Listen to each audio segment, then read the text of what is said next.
Hey there, Russ Laggan, Big Agent Meeting. It is Friday, 11 a.m. on April 11th. I don't know about you guys. We had snow in Michigan yesterday. How's that for doing April the wrong way, Mother Nature in Michigan? I'm not getting bitter, but that one kind of hurt my soul a little bit, having to wake up and push snow off the windshield just to go out for 5 seconds. So with that said, I hope you are having an awesome April and had a great first quarter.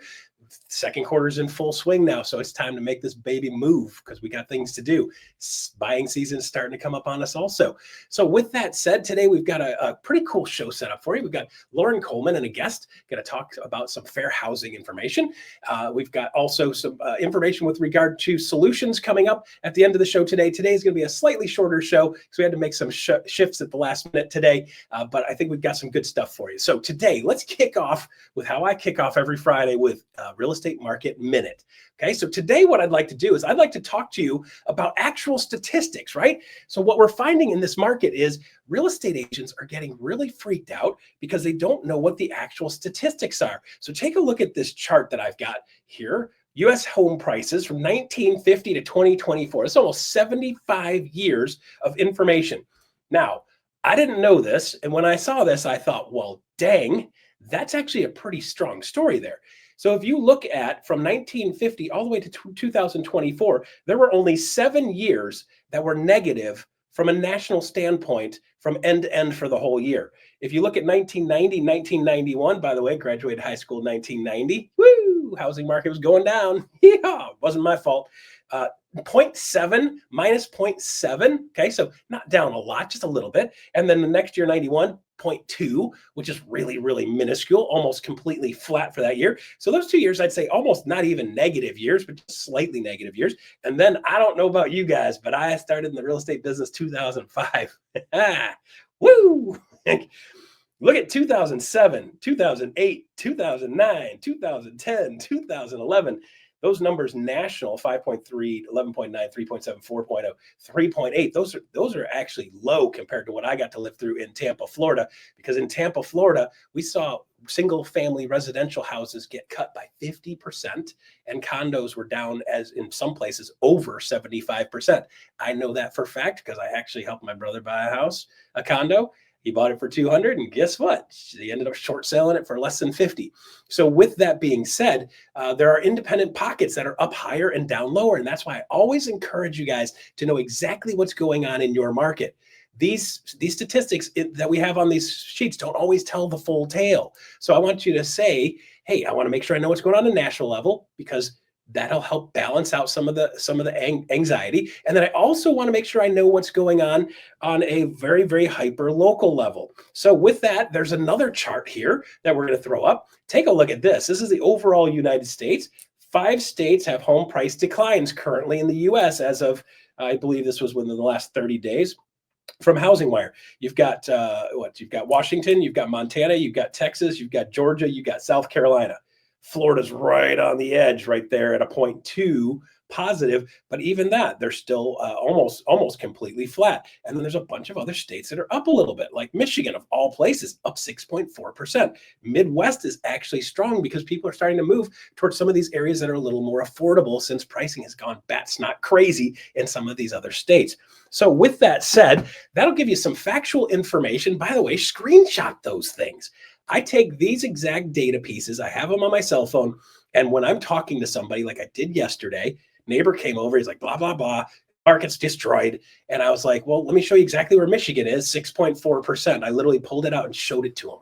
Because guys, remember, you heard me say this way more than once when I'm talking about the market minute stuff. Don't just tell them, show them, right? I actually had a training yesterday, had a great time training a whole group of people in the morning. And in the morning session, I said, hey guys, let me see if this is interesting information to you. I have a chart that shows you what prices were, whether they're up or down over the last 75 years. Would you like to see that? Every single one of them said, yeah, I'd like to see that. And then when I didn't give it to him right out of the gate, somebody's like, I want that slide, Russ. So having that kind of stuff in your repertoire makes it a ton easier for you guys to be able to actually take your business to the next level. And when somebody asks you about how the market is, or they start talking to you about real estate, you've got these little pieces and nuggets that you can pull out that help you elevate your credibility in immense amount in one simple interaction. And then you can offer to send it to them. And when you offer to send it to them, they need to give you their info to get you to send it to them. So now you have a natural interaction. You have something people want. They want it. They're going to give you their info so you can send it to them. It really is that simple if you have a couple of interesting things. Now, somebody might say, well, Russ, where do you find these things? Facebook. That's it, right? Like, I don't play on Instagram a whole lot. I dabble a little bit. I'm pretty much only on Facebook. And part of the reason is because for me, I'm there for the back and forth interaction, right? Social for me only works for that back and forth interaction. And I don't get as much of that in Instagram from my perspective. Twitter's like just people throwing darts at the wall and watching who's throwing darts at what to me. Okay. So now for me, that engagement works. Also, there's a couple of sources in there that post things all the time. Lab Coat Agents, Tristan Ahumada. He's posting stuff like this all the time in Lab Coat Agents. Part of the reason I belong to that group and contribute to that group is I want to give back because he finds all kinds of really amazing things that are industry related, from things like Housing Wire, Keeping Current Matters, and so forth. Also, interesting resource, NAR Research. Go on Facebook, type in NAR Research, follow NAR Research, and you will see NAR posting interesting informational pieces. It's one of the things that I do actually like about NAR. The rest of it, I've got opinions on that. But the posting of factual data information, collating of information, and disseminating that to us, I like that they do that, and they do that really well. So if you get factual, actual data, have something you can screenshot, have something you can text to people. Now you've got a great way of making connections that makes it 1,000 times easier and stops it from feeling yucky and weird because you're trying to get something for people, right? All right, so there's your market minute for April. Wow, April 11. There you go. All right, so next up, we have a quick clip from Ian Wheatley. Ian Wheatley, take it away. Hey, thanks for tuning into the Big Agent Meeting, streaming right here on KGCI Real Estate on Air. Let me ask you something. When I say Coca-Cola, Mercedes-Benz, or Nike, what pops into your head? I bet it's not soda, car, or shoe. It's identity, emotion, powerful branding. So what comes to mind when people say your name? Here's an example. I can't hear Russ without thinking the real estate dude. And that right there, that's a brand. And that's what we're going to be digging into next. Right after the Big Agent Meeting, stick around for 6 hours of back-to-back content on our weekly Friday focus, all about what is a real estate brand. We're going to be diving deep into identity, voice, and reputation, featuring top branding powerhouses like Holly Kitchens, Carrie Sove, Gogo Bethke, Ricky Caruth, and many others. And these are the agents whose names are their brands. And they're sharing those exact strategies and tactics that they used to build their empires. And look, I get it. You've been meaning to be thinking about this for a while. And yeah, I'm kind of dropping it on you the very last minute. So here's the move. Scan the QR code coming up on your screen. Download the KGCI Real Estate On Air mobile app for iPhone and Android, or subscribe on Apple Podcasts, Spotify, iHeartRadio, or wherever you're listening to podcasts, because all of today's episodes, they'll be live streamed and available on demand by this time tomorrow, only on KGCI Real Estate On Air. All right, there you go. Thank you, Ian Wheatley. Always got great stuff going on at KGCI Radio. I've got it on my radio in the shop the other day. I heard an interview I would have never gotten to if I hadn't just popped that thing on and run it in the background. So thank you for everything you do over there, Ian Wheatley. Now, next up, we have Loran Coleman and Laurie Brenner. They're going to be talking about fair housing. And if you didn't know, it's Fair Housing Month. Take it away, Lauren and Laurie.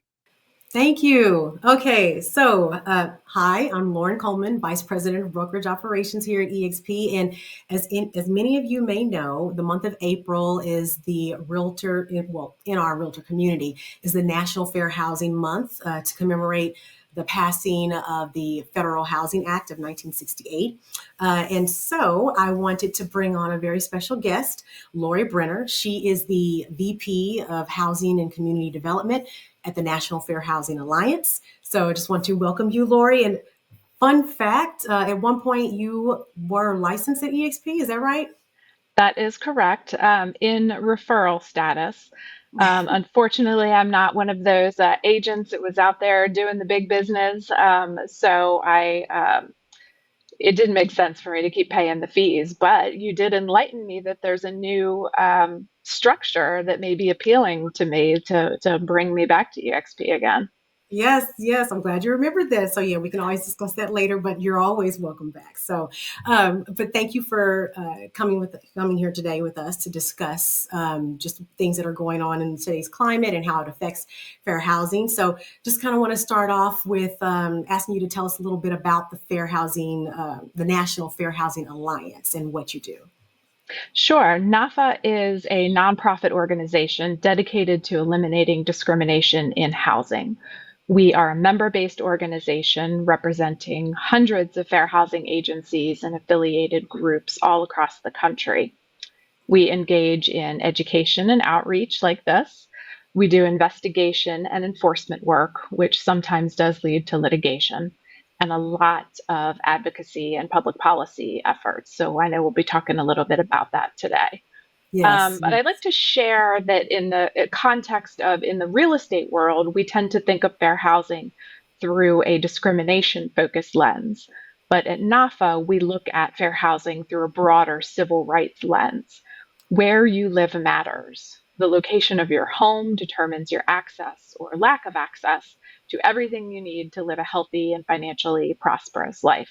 It touches education, healthcare, food, transportation, technologies, jobs, even clean air and water. And we all know how unequal these things have been throughout history. So that's kind of an overarching context of where NAFA is coming from as we discuss our issues today.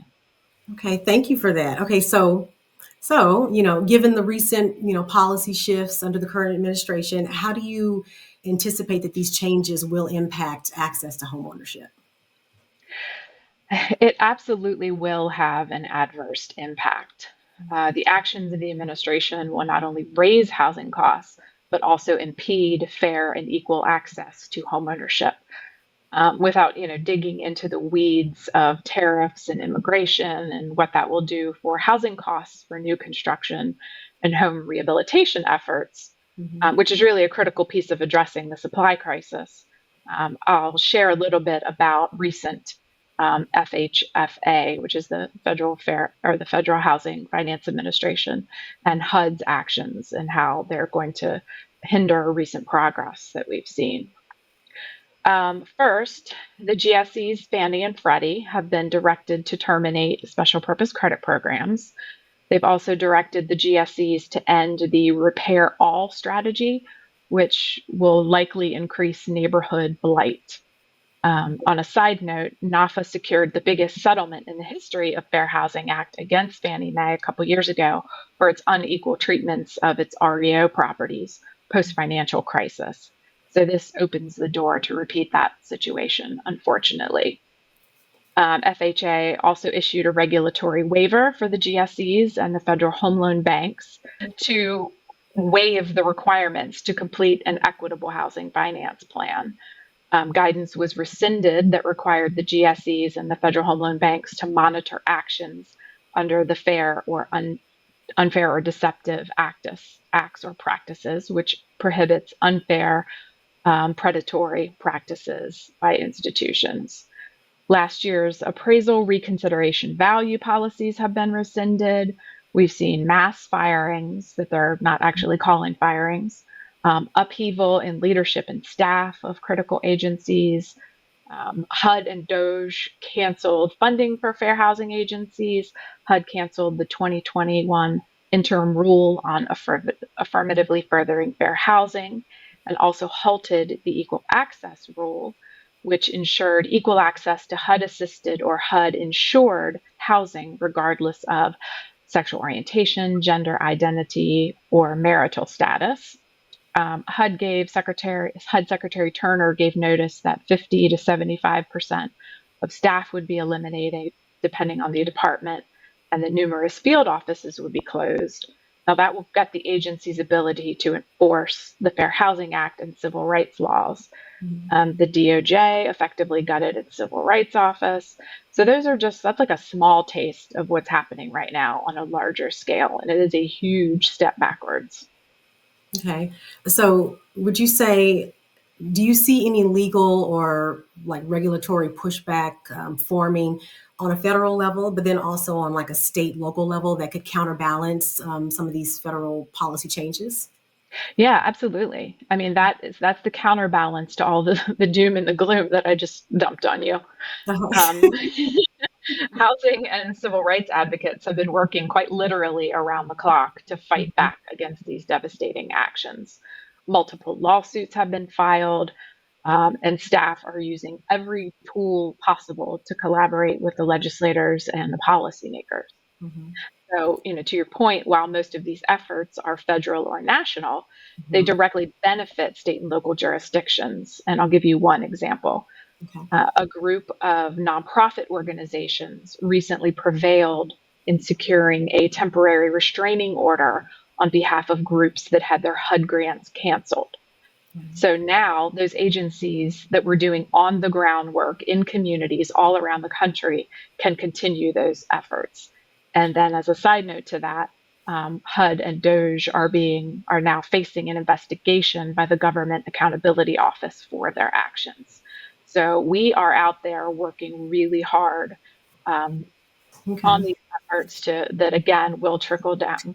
I hate using the word trickle down, but they will positively impact local and state jurisdictions.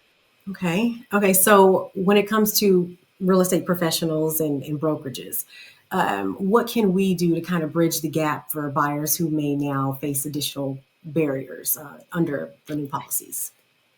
Sure. So I'm going to expand my answer beyond the federal actions, Okay.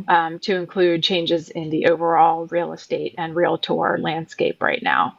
And I'm going to say it's good life advice as well. And that is, just because you can doesn't mean you should.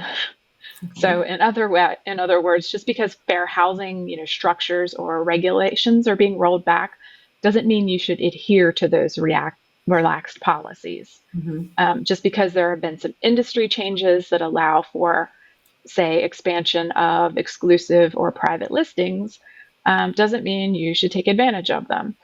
If anyone has seen or heard me recently, I continue to reiterate that transparency means, that we have a more healthy transparency, and choice mean that we have a more healthy housing market.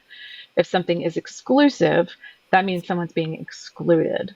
I've been, very vocal on that point. But beyond that, I'd say to continue to engage and learn from your associations, your brokers, your local housing partners. That could be fair housing organizations, housing Mhm. counseling agencies. Knowledge is power, and it helps you serve your clients better by being a trusted advisor on all of these issues. Okay. And then you make a good point when you say that just because the policy has changed, it doesn't mean that how you conduct yourself, you have control over that. Just like with companies, where when it comes to rolling back certain programs, some companies have chosen to do so, and some companies have chosen not to because you have that right. So you make up a very good point there. Okay, so my last question for you, when it comes specific to collaborations or initiatives that that could be had between National. Sorry, I forget the That's okay, NAFA. HA, right? And the realtor or the real estate sector. What could we do to help? Like, are there any collaborations that we could to come up with to help mitigate any of the negative effects or impacts that any policies may have on buyers and sellers? Yeah, absolutely. Aside from what I mentioned just now, I'll give a shameless plug here. You can sign up to get email alerts from NAFA with information and webinar opportunities on fair housing, hot topics. Mm-hmm. You can also join as a supporting member for a very small annual fee. I would say also to pay attention, join, or at least follow along with the affiliated real estate associations like NAREB, NAREP, ARIA, and the LGBTQ Alliance. Engage with your local real estate realtor associations, because they all have a duty to monitor government affairs and public policy information and convey it to members. Finally, avail yourself of the educational resources, regardless of what your state dictates as fair housing continuing education requirements, if they have any at all. NAR has great ones. Fair Haven, which was recently revamped, Yes. At Home with Diversity. The CIPS, Certified International Property Specialist designation, is an excellent one. That's like one of my favorites. Okay. Um, Oh, sorry, keep going. there are a couple others that are being improved, like expanding housing opportunity, and there's one about workforce housing. Yes. And listen, I'm not here to fangirl about NAR because I know there's some really complicated feelings about them, but I am on their Fair Housing Policy Committee, and I know they have really dedicated and passionate staff members, and good resources to help members improve their business. Okay. Thank you for that. And actually, that's a great little segue into what I wanted to touch on. So let's see. I know we have it up here. This is just a little ad. So sure most all of the realtor members know that our realtor members starting this year are required to complete the Fair Haven Fair Housing training. You have 3 years technically to get it complete, but we all know that it's not just a training or an everyday training requirement, right? It's a critical tool when it comes to helping us agents, recognize and prevent discrimination, so that we can help to ensure fair and equal service for every client, right? So also in recognition of Fair Housing Month, which is April, the month of April, we've created an exciting challenge for all of our agents or state teams to see that, which state team, based on state size, but which state team can have the highest percentage of agents to complete the Fair Haven training during the month of April. So here's this little flyer right here. The top QR code is where you can log in or access Fair Haven from the NAR site. And then once you've completed the Fair Haven training, you should receive a certificate. You can provide that certificate. You can email it to your state broker team, or you can click that second or shoot a camera shot or whatever of the second QR code, and you can submit your certification there so that we can see which states have the most participation and how many of our agents can get the Fair Haven training completed with this month and get it out, not just get it out of the way, but because again, it's more than just a regular training, but we want to make sure that our agents are educated as much as possible in order to be prepared for, anything that they may face as they sell homes and work with the public. That's wonderful. I love that. Yes. Well, thank you, Laurie. I really appreciate you coming today and sharing your knowledge, your information, giving us some tips on what we can do to help bridge that gap, to help better serve our clients and customers out there. So sure. I'm always happy to stay connected to my EXP real estate fam. So I appreciate you reaching out. Yes, thank you. All right. Thank you, Lauren and Laurie. Great information. Fair housing, of course, we're always trying to make sure we're doing the right thing and taking great care of people the best we can. And having that knowledge and understanding what we can do, what we should do, and how we should do it is always priceless to have that information. Thanks for the reminder to make sure that we're doing things the right way and go in the right direction with fair housing stuff. So always appreciate that. Thank you, ladies, very much. All right. Next up, we have 2 back-to-back solutions that you guys need to make sure you know about. If you don't have them in your world, make sure you put them in your world. I myself actually have a home warranty on my home. Funny enough, 1953 house. Funny enough, things are breaking on this stupid house all the time. It's almost kind of like a local joke here around the house. And we always are like, thanks, Lenny. Previous owner, 95 years old. He was the one that built the house, and he did a little bit of duct tape and bailing on some stuff here and there. But, things are just breaking because the house is older. So having that home warranty has actually paid us back a bunch over and over and over by having that in place over the last couple of years here at this house. So with that said, America's preferred home warranty and Utility Connect back to back. Here you go. Take it away. Hey everyone, I'm Michelle Loker. I am the National Sales Director with America's Preferred Home Warranty. I am here with Eric out of McKinney, Texas, a wonderful agent. And I'm also here with Jennifer. She is our designated managing broker out of Georgia. And so I thank you both for being here with us today.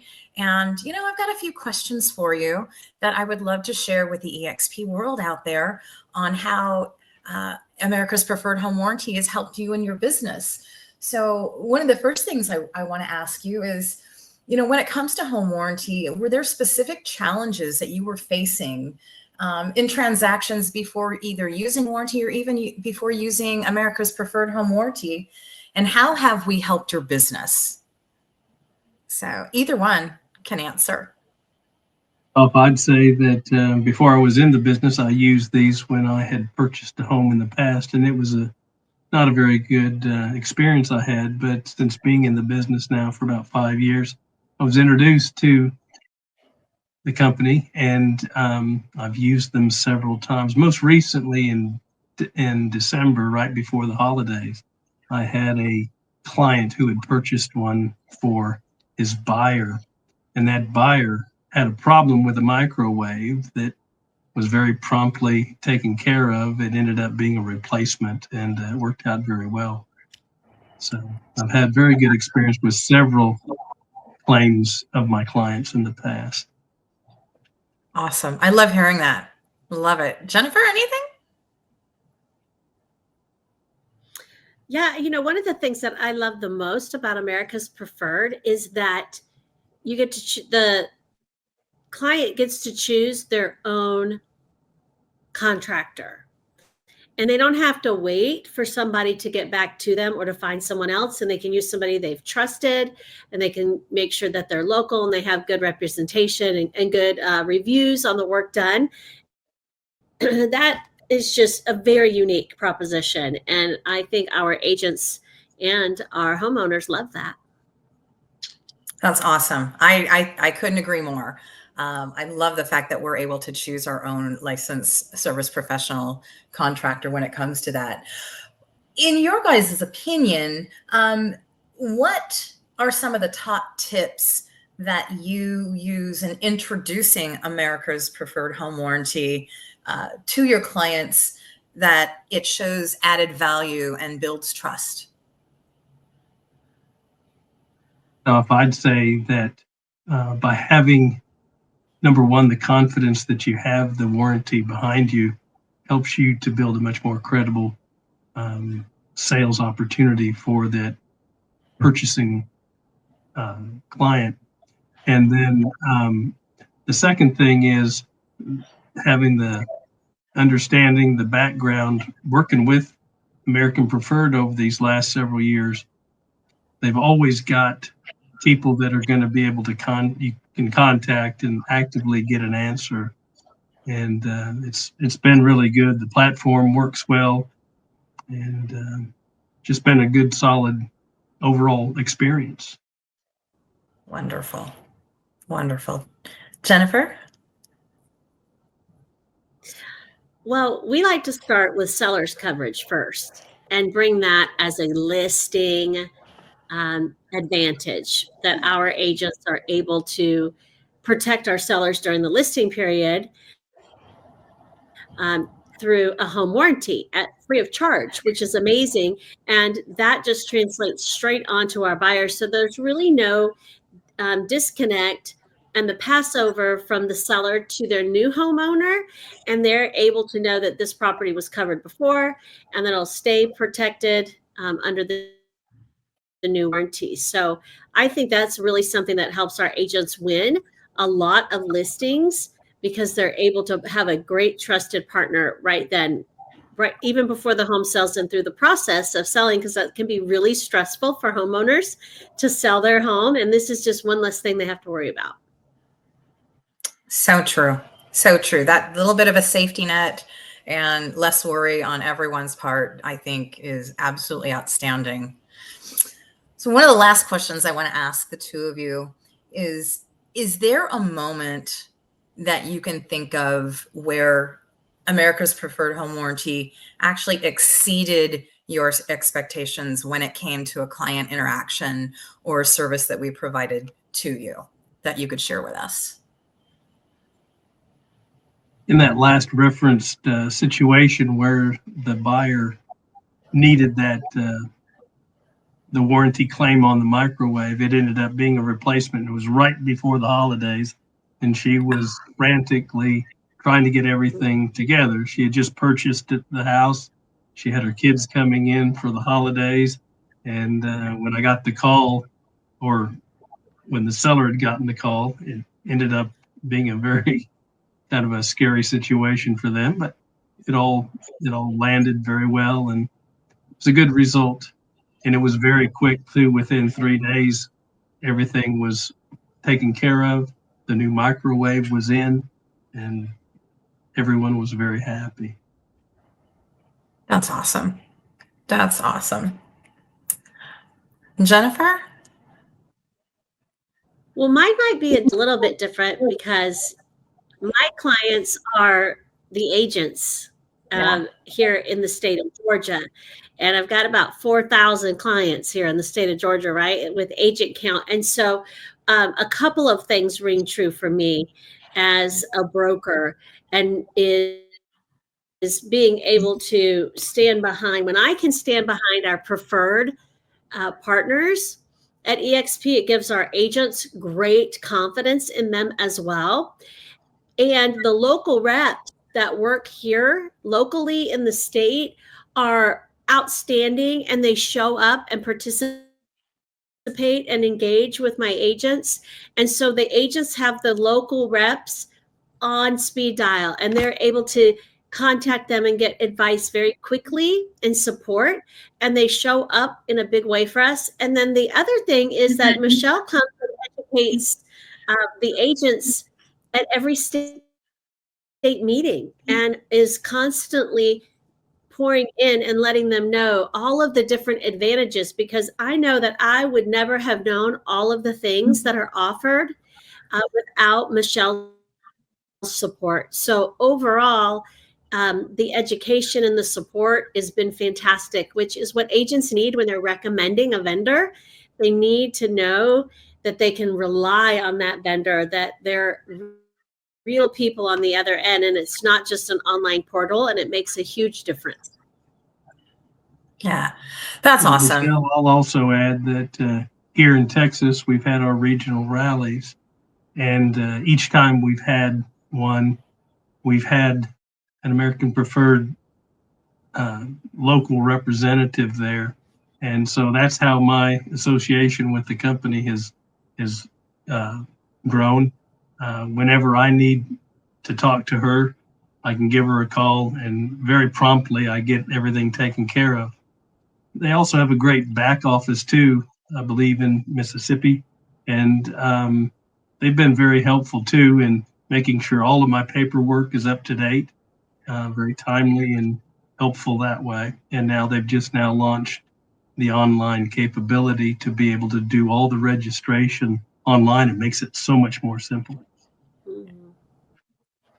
That's fantastic. No, we, you know, at America's Preferred Home Warranty, we absolutely love our relationship that we have with EXP, and we're always looking at ways to bring the agents value and how to elevate their business. And our people are definitely a big source in that for agent connectivity and agent success. And that's what it's all about for us as well. And so it's nice to be able to hear from you guys really what's important to you and why you've used us, and help us spread that word too, because it is all about being successful and elevating your business. So with that, I want to say thank you so very much for joining me today and answering a few questions and using America's Preferred Home Warranty, because we absolutely adore you too. So thank you again very much, and wishing you future success. Welcome. Thank you. So first, I'll go ahead and introduce myself. So my name is Amel, and I'm a partner success advocate for Utility Connect. So essentially, it is my entire role to ensure that agents are well informed about our program and successful while they utilize it. We are a move-in concierge. So we've been with EXP for about 6 years now. We have partnered with thousands of agents and helped thousands of clients. We provide all their utility information, and we directly connect their choice of home services with discounts. So they do get that dedicated representative to walk them through their move-in checklist and make sure that all of their services are connected in a timely manner and for a great rate. So we have Andrew Pierce and Rachel Allen here to kind of talk about how it's been helpful for them, their business, and their clients. Both of these agents are automated with SkySlope. So we are automatically reaching out to their clients 2 weeks before closing. So I'm going to turn it over to you guys. First, Andrew, I'm going to go ahead and ask you So how would you say that Utility Connect has been helpful for your clients, streamline the process? What was one of their biggest pain points, and how did Utility Connect really address that? Yeah, well, thank you so much for having me today. But prior to using this, it would be there would be at least 3 different parties trying to research utilities, maybe 4, including myself, the client, and then the agent on the other side. And there would be times where all 3 individuals weren't sure who to connect them to, nor did they maybe have the time to really go through the research process. So this has helped kind of alleviate that workload from my clients and kind of everybody else involved. And it gets them set up to have a really smooth move-in without a lot of the headaches of researching utilities and kind of being unfamiliar with the world of utilities, what their options are, and how they work here in Austin, since utilities city by city can vary based off of just municipalities and other interesting factors. So it's been really awesome. Absolutely. That's great to hear. And especially, you're definitely right. When there are all these different providers that are available, especially in Texas, their electric market is deregulated in a lot of areas. So there are tons of different providers. They all have competitive pricing. So how do you know that you're getting a good deal? Where do you even start? Like, having someone to guide you through that process is so helpful. And I also want to turn it over to Rachel as well. I want to get some feedback from you too on kind of how it's been helpful for your clients, what their experience has been. Yeah, I mean, I love it for my clients, but I probably more so love it for me because I'm really focused on a client experience from start to finish. And so what this does for me, it allows, it's really easy because you get a branded website, right? And all I have to do, it's a part of my process when it comes to, I work with a lot of tenants as well. So we do a lot of move in, move outs, buyers, tenants. But more so, there's so many different steps in the process when you're moving. You got to think about packing. You have to think about, where do you get your keys? And so it's just part of the email templates that we send out is like, make sure you get your utilities scheduled. And we offer them the option to click on the link. But because we're connected through SkySlope, oftentimes they'll receive a phone call ahead of time. And it's just like, oh, man, you thought of everything. And so it really just makes my clients feel safe and supported in their moving transition. And like you said, here in Texas, we have mud districts. I don't know if it's everywhere in Texas, but we have mud districts, and it's not the same water company. You have so many options for utility service providers.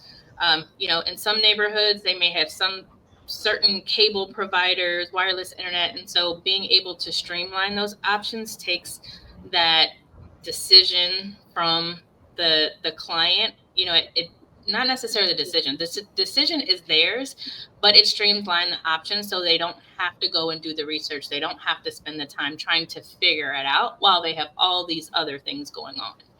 So. Absolutely. And that was actually going to lead us perfectly into my next question, which is, how much time has it saved you as an agent? Because before Utility Connect, you guys are probably having to answer those questions on who are my providers, what's available in the area. So I guess we'll take it back to Andrew. How much time and money would you say that this program has saved you and your clients? X minus 60 seconds, which is how long it takes for me to go and submit their information on the website. And then time is money. So all the, that's my savings right there. But I simply submit the information, and then I also send them the link to my website, so they've got reference and perspective as to what they're looking at, and they see my face on the website and my name and my brokerage, and it's just all feels really legit and not. It feels very close to home as far as brokerage and partnership goes. Absolutely. And for you, Rachel, have your clients given you any feedback on the time and the money that they saved? And does this save time for you, not having to answer those questions on who those providers are? It's a funny thing when you say that. It's it's almost like people don't even notice how much time it saves them because it's just easy, right? They don't even think, they don't comment on it because it's just a smooth, seamless process. Um, I will say for me, it saves me a lot of time because I know that I don't have to go figure it out or answer those questions. It's like your extended team, right? So I have someone that can help them and it meets the needs of different personality types, right? Someone's going to call, walk them through it, show them their options, and it doesn't require the time of me, which I have very little to spend. And so that's my savings there. And I don't know if you get into this, but there's additional benefits of being a partner with Utility Connect, that I really like, those bonuses that come from being a part of it as well. Absolutely. There is a revenue share. And also, as you guys had mentioned earlier, there, you get your own branded website. You have a dashboard where you can see all of your client interaction information in total transparency.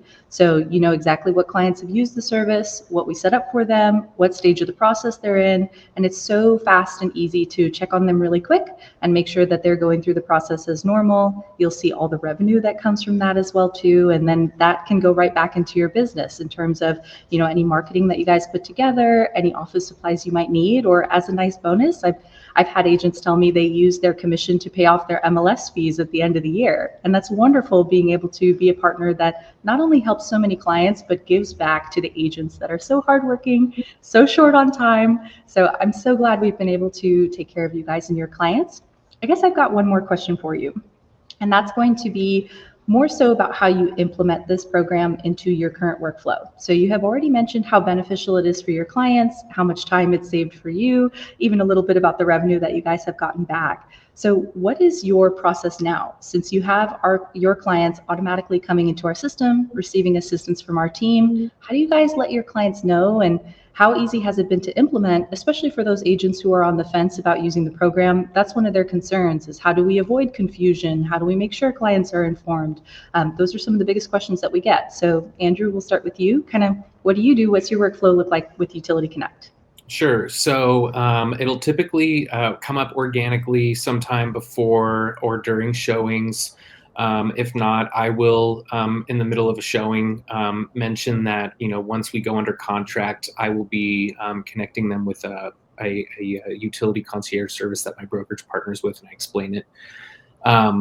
As soon as we are under contract, whether that is lease or to buy, that's when I'm going and submitting the form or the request to be connected. I don't ever want to jump the gun, so I wait for things to be executed, and I like to do it as soon as possible, though, so that they can get that process started right away.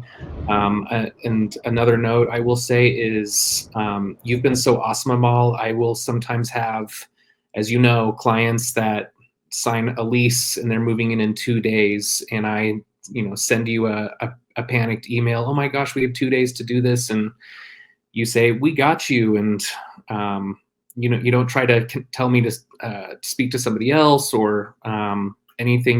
Y'all just do. Y'all always do right by us and for our clients, and just make us look really great. So I appreciate that. I'm so glad I've been able to be helpful. Like I mentioned, that's what I'm all about, helping this be easy and seamless for agents. That's my top priority. And then just, being able to help you guys out. I know how difficult it is personally. So I just try to do what I wish somebody would have done for me. So I'm really glad I've been helpful to you. And I also wanted to ask you the same question, Rachel. What does your workflow look like? And I guess, when do you tell your clients about Utility Connect? And what would you say for agents who are on the fence about this program? Don't be on the fence. First and foremost, do not be on the fence, and find a way to just make it a part of your process. Systems and process are big. Automations are really important to your business, and especially multiple streams of income. So do not be scared.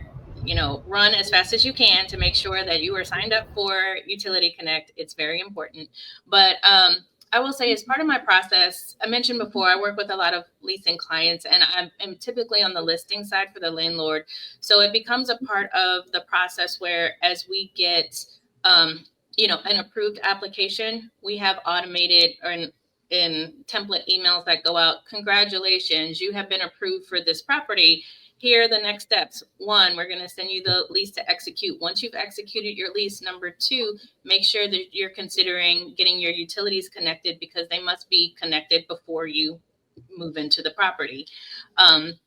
And so click on this link to make sure that you're set up, and so on and so forth through the rest of the checklist. And then, sometimes people don't read emails.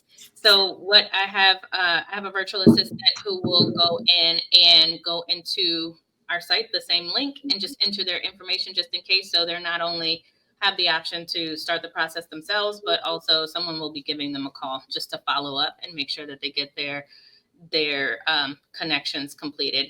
And so that way you don't have those clients or those, tenants who are moving into properties trying to do a move with the power off is terrible, because what we're telling our landlords on their side is like, hey, make sure you're not being overcharged for utilities. The tenant is the one responsible for turning them on. So we're very clear, and they have multiple checkpoints in which they will get.